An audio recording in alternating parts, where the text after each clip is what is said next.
Well, thanks for the introduction.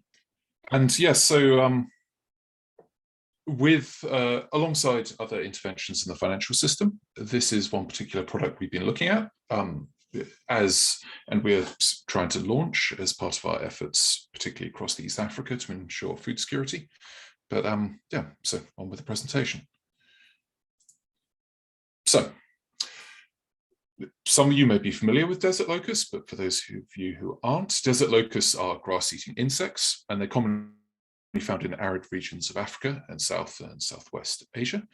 These locusts typically are solitary, so they live lives well dispersed. They don't even have wings in this stage, and in this form, they're very little threat and cause very little damage. However, when conditions are suitable for their growth, as happened, for example, in 2018 and into 2019 and 2020, they breed very rapidly. So the photograph you can see is the example of water from a double cyclone hitting the empty quarter of Saudi Arabia, which with turning a desert suddenly into green and oases of water, and you have plants and seeds waiting for this for decades potentially, and they suddenly burst into life. But this in turn causes a rapid expansion in the volume of locusts.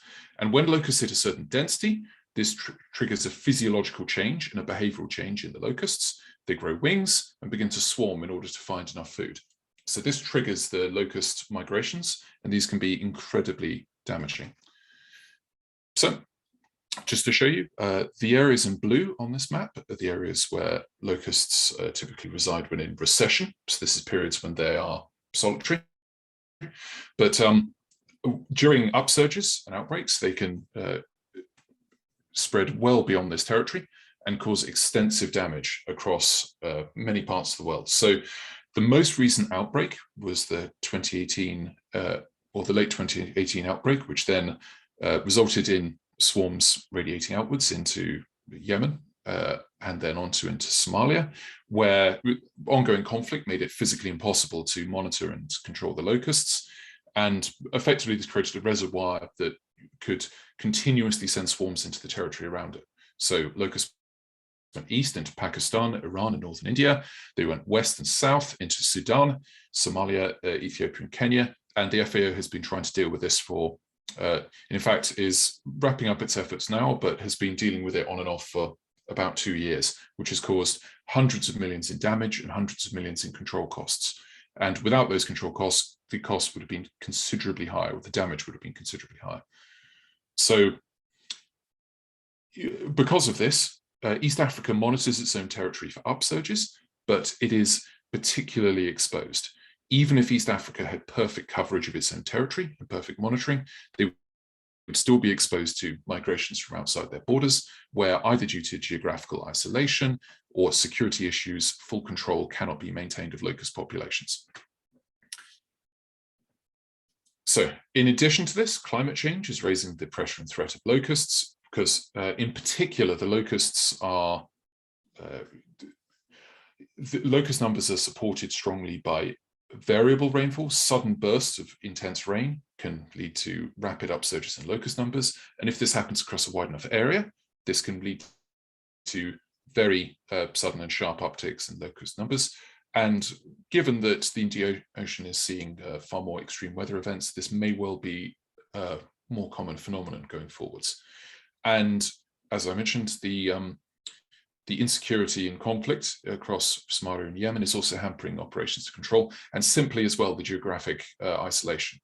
It was partly the conflict in Yemen, but partly just the remoteness of the locations that caused Saudi Arabia keeps a fairly close eye on its territory and sprays hundreds of thousands of hectares in a typical year, but they simply can't catch everything. It was a very, very remote region where the initial upsurge happened. So these kind of events are likely to happen into the future.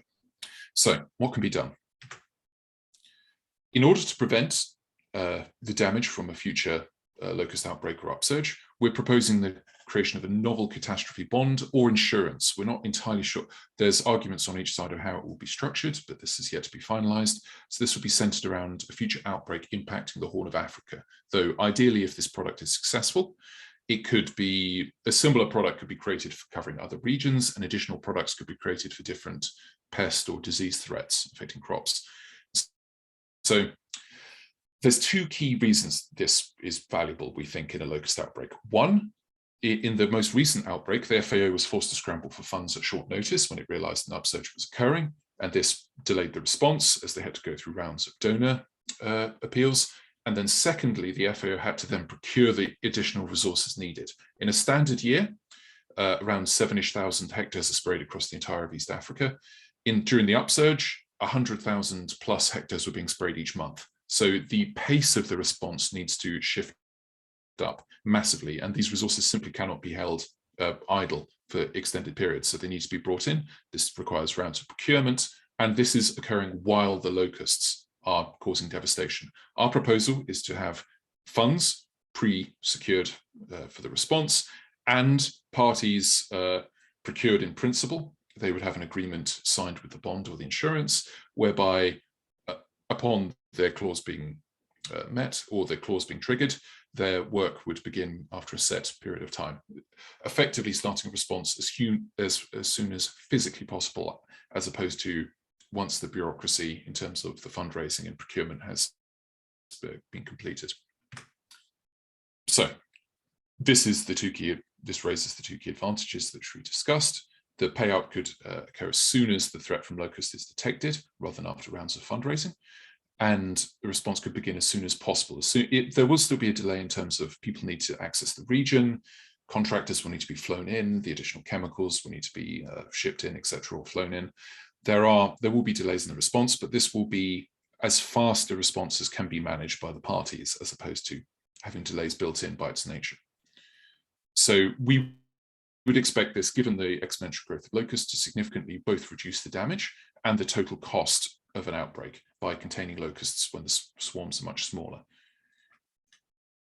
So broadly, this is how we currently see the product sitting. If it's a bond, if it's insurance, it will be slightly different, but it would be similar in principle.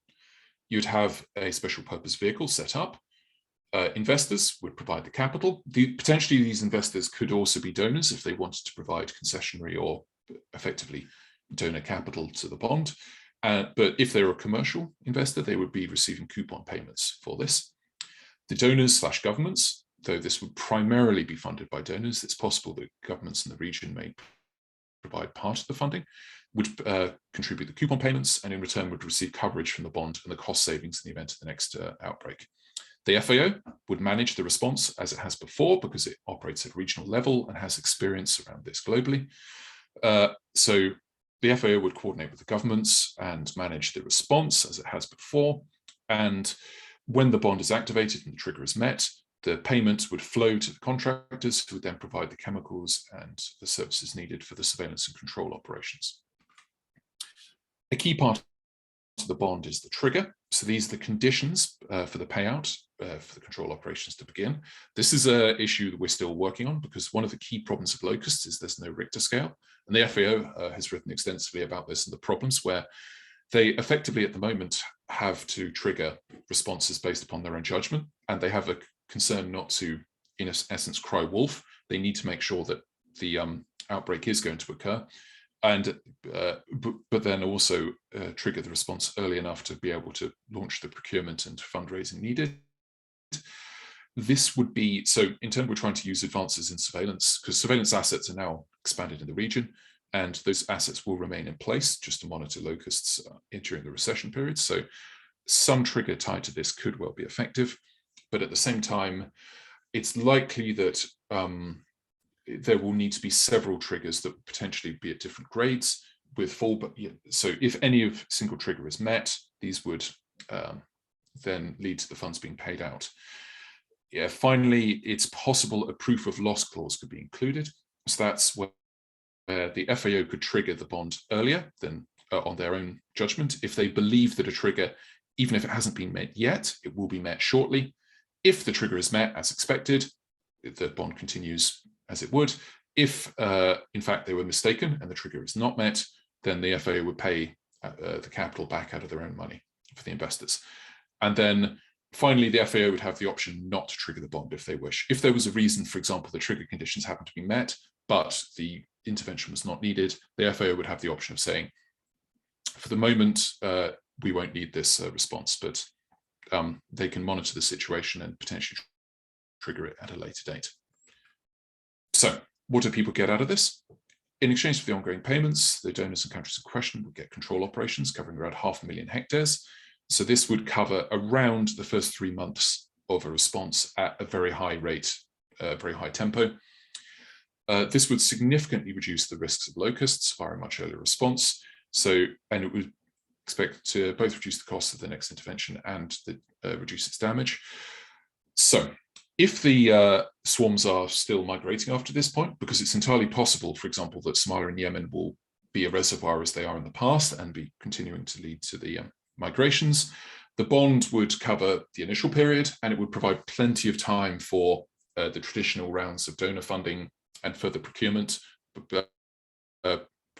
most likely by the companies already deployed, to continue the response with no break in coverage. So this would mean that an early response could be covered, a response that would cover an expected small to medium shock, and if it's a large shock in terms of ongoing locust attacks, then it could be transitioned into an ongoing donor-funded response. So yeah, thanks very much. And if you have any questions, we'll be happy to answer, though I don't know if we've got the other speaker back. Yeah. Thanks.